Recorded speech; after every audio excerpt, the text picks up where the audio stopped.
conflicto. La colaboración entre industria y academia es conflictiva y por eso se originan mitos y realidades, ¿no? La realidad siempre dimensiona los mitos. Los mitos pueden ser buenos o pueden ser malos. Pero con este espíritu quería hacer notar que la colaboración de industria y academia se presenta en toda área científica que dé lugar al desarrollo de aplicaciones tecnológicas, no es una exclusividad de nuestra profesión. Y es siempre una relación a tres, con el científico, la industria y un destinatario. En el caso de la colaboración en medicina, aparecen connotaciones éticas e interacciones particulares. Por ejemplo, porque el científico es el investigador médico, porque el consumador, el destinatario es un paciente, y porque la relación médico-paciente fuerte precede al estudio clínico de la colaboración, y el médico no deja de ser médico cuando es investigador. Mientras que el paciente no deja de ser paciente, que está colaborando, creyendo y esperando.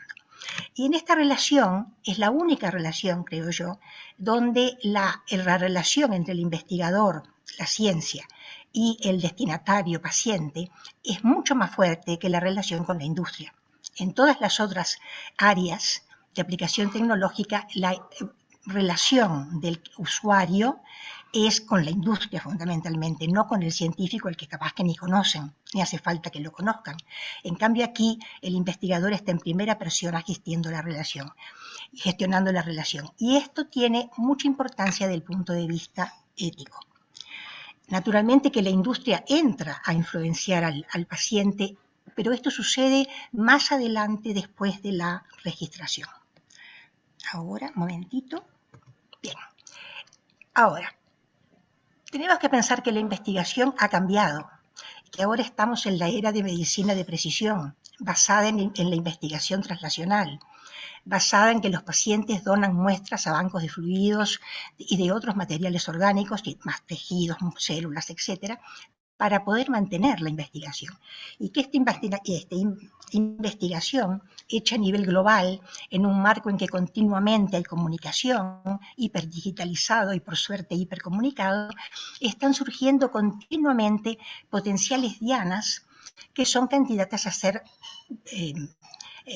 objeto de acción farmacológica y que la academia descubre y explora y valida para determinar si pueden ser compuestos que merezcan ir al desarrollo. Y de así, la academia es una fuente fundamental de innovación, pero naturalmente su rol no es ocuparse de desarrollar el producto hasta llegar al mercado. Entonces, acá surge la sinergia con la compañía industrial en que depende de la academia para mantener su flujo de candidatos a desarrollo. No es que la industria no tenga su investigación, la tiene, pero de ninguna manera se puede comparar la investigación de las compañías académicas en cuanto a cantidad con la enormidad de situaciones académicas de investigación. Entonces es en la academia donde realmente en este momento reside la innovación fuerte. Y las compañías buscan justamente la innovación. Entonces busca la innovación a nivel del investigador de base para innovar su portafolio, mantener la competitividad, etc. Pero también busca los investigadores clínicos, porque necesita líderes de opinión que validan el producto y que apoyan los diseños de los estudios, los influencian, y necesita pacientes.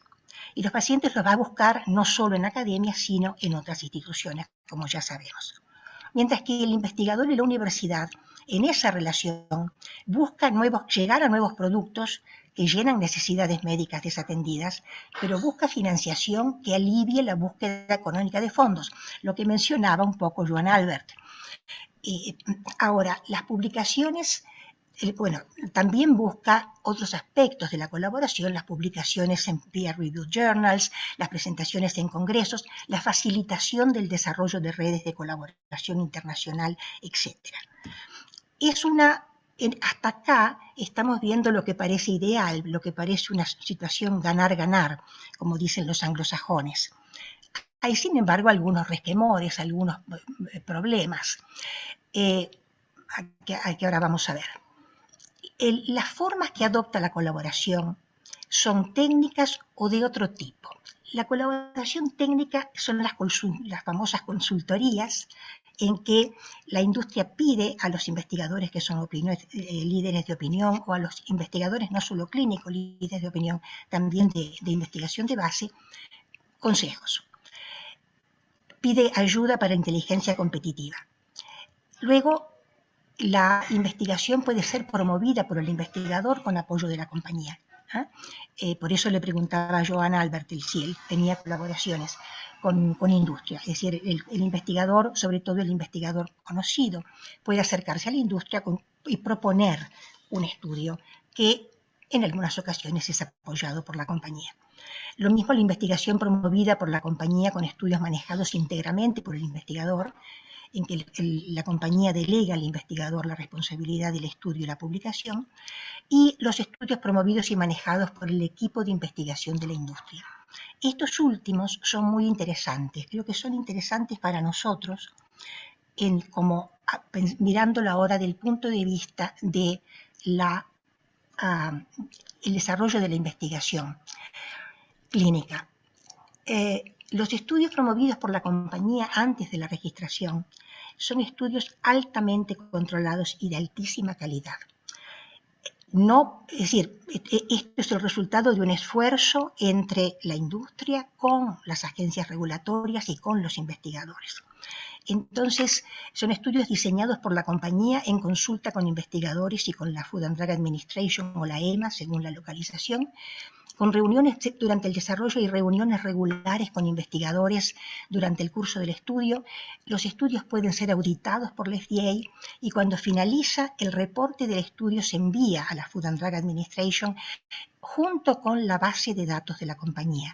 La FDA no lee el reporte hasta que no hizo ella su análisis del estudio en la base de datos de la compañía, que como ustedes saben tiene la trazabilidad de los cambios que se han hecho, de manera que se puede ver cuántos cambios se hicieron a un parámetro y por qué y quién lo hizo. Y si es necesario, la FDA puede auditar centros. Y todo esto precede el proceso de decidir si el producto está ya suficientemente analizado por FDA para ir a una reunión que es pública con el Board de Advisors de la Food and Drug Administration, a las cuales se presenta la FDA, se presenta la compañía con la información. Y la FDA basa su análisis en sus resultados en su análisis y muestra la comparación entre los resultados que encontró y los resultados que encontró la compañía. Entonces, este escrutinio minucioso, por eso la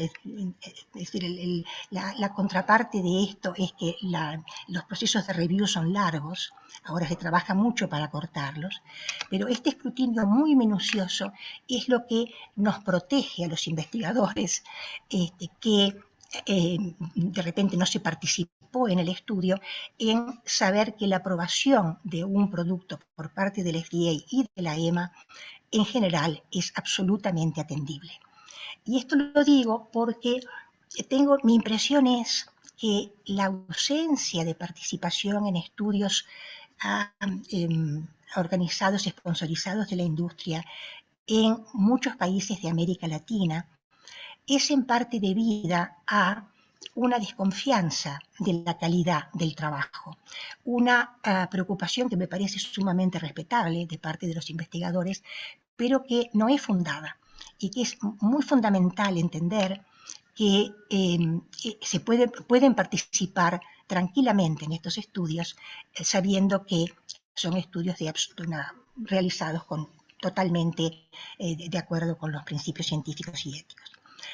Ahora, volviendo a esto, hay otras formas de colaboración de la industria con los médicos.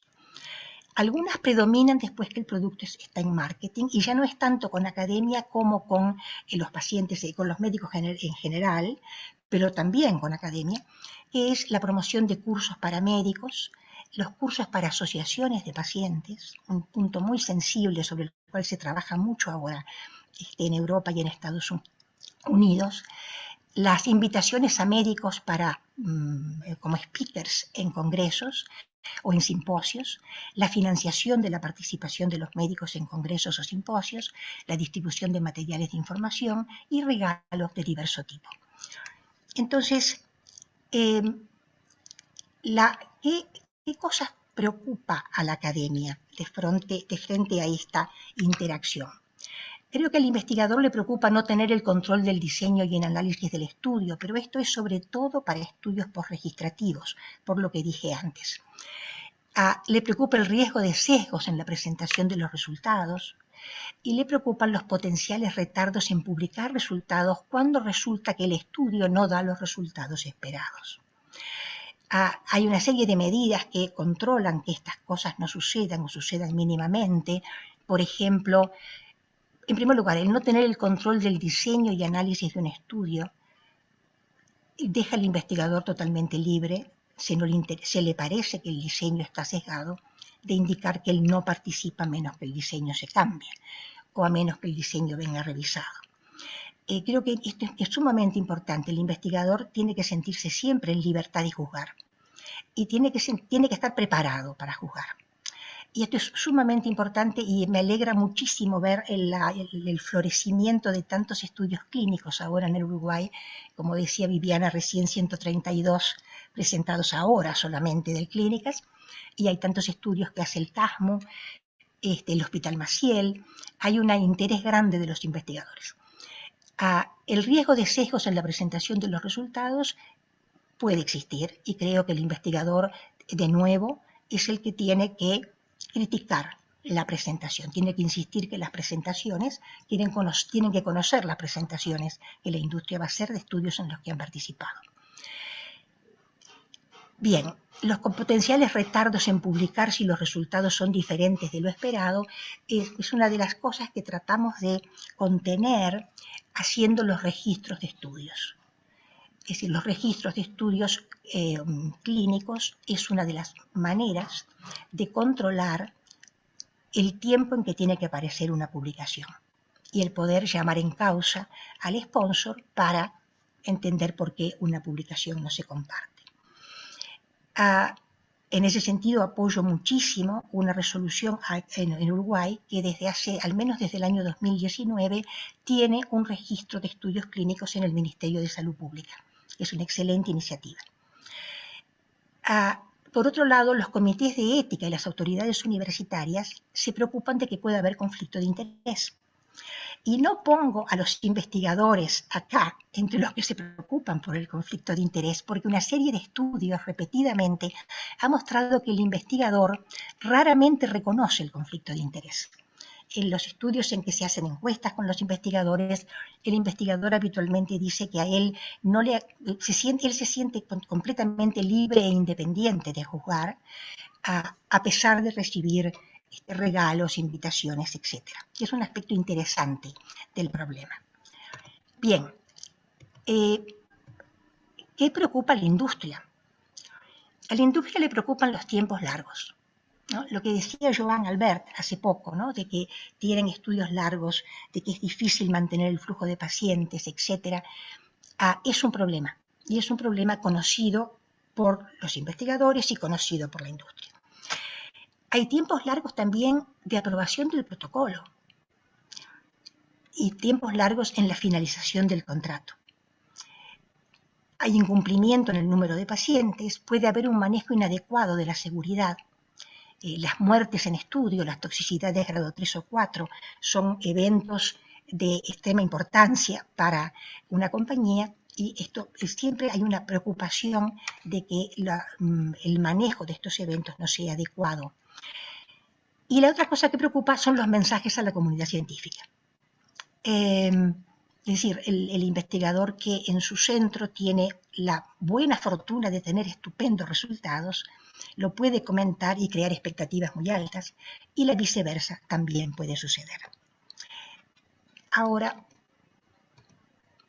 ¿qué es el conflicto de interés? Acá cito a una uruguaya, María Teresa Rotondo, que creo que fue mi enseñante cuando yo era estudiante, y creo que fue una pionera de la bioética en Uruguay.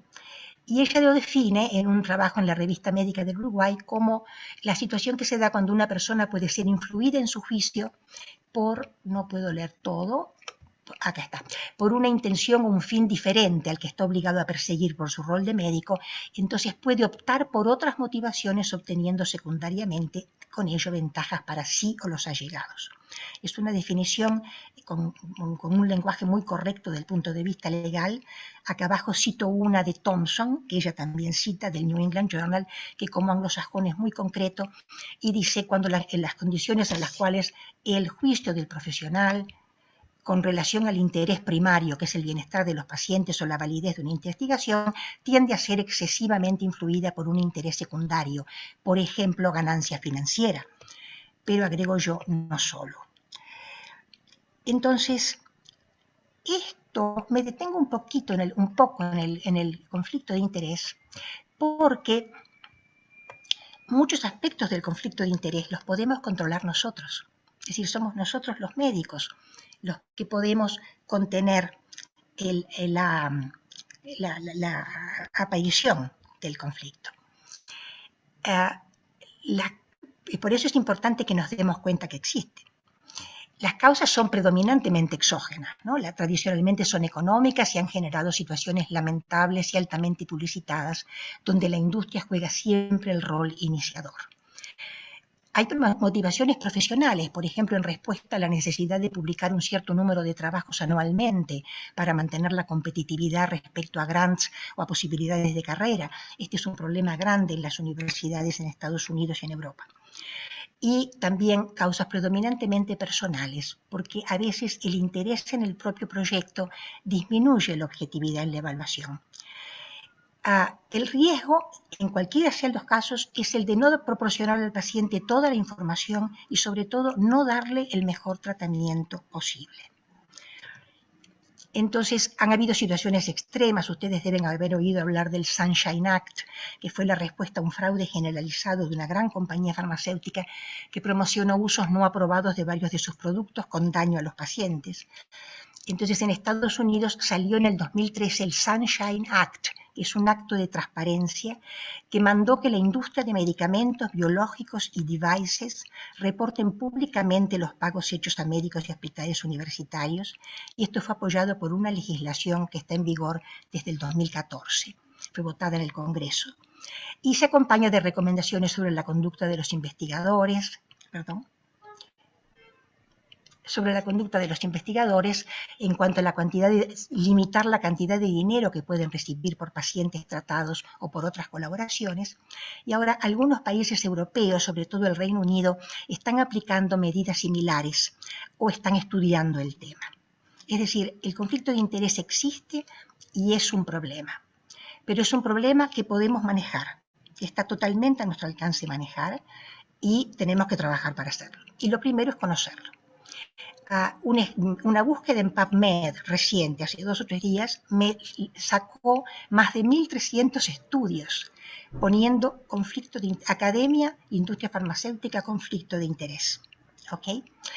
Incluyendo reviews de los estudios publicados, no metaanálisis porque no se puede hacer por motivos metodológicos, realizados por la Cochrane, que es una agencia del Reino Unido, que es un poco la guardiana del rigor en las metodologías de los estudios y de las revisiones y de los metaanálisis.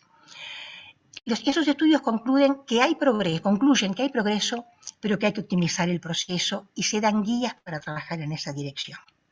Ya dije que los médicos en general no somos conscientes del conflicto, pero quiero hacer notar que se ve en algunos de estos estudios que hay una mayor aprobación de las medidas de transparencia y contención por parte de los médicos jóvenes.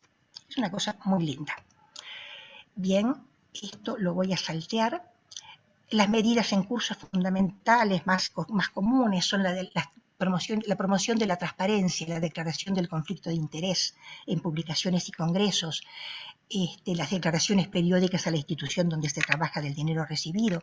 Y una muy importante que les hago notar es acá el tercer punto bullet de mi presentación, que lo puedo marcar, que es la declaración en una publicación del rol de los autores en el diseño, el análisis, la interpretación y la autoría del trabajo. Y el origen de la financiación si la hubo. Y esto, que puede parecer banal, es sumamente importante cuando la industria es un coautor. Cuando uno ve un autor entre los autores del paper, un autor de la industria, es sumamente importante decir quién diseñó el estudio, quién hizo el análisis. No porque si lo hizo la industria es necesariamente malo, pero porque lo tenemos que saber.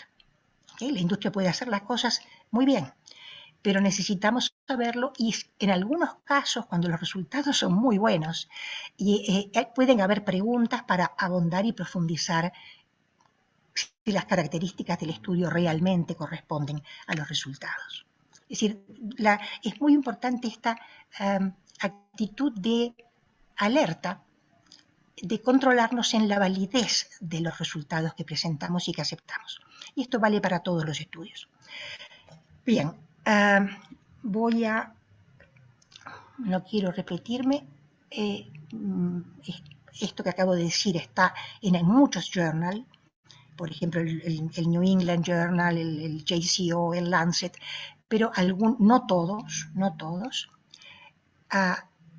y la declaración de conflicto de interés en presentaciones de congresos es un punto que está en blanco.